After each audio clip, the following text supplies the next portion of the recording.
Ang totoong pambubudol ay yung ginawa ng mga nag-fake news laban sa bill.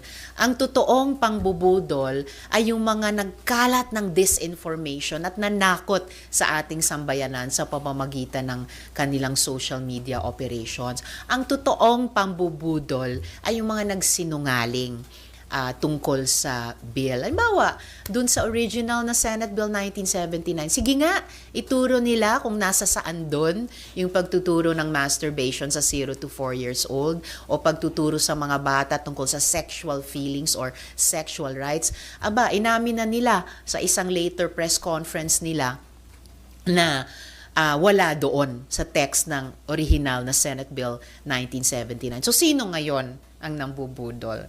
Anyway, let's get back to the substitute bill.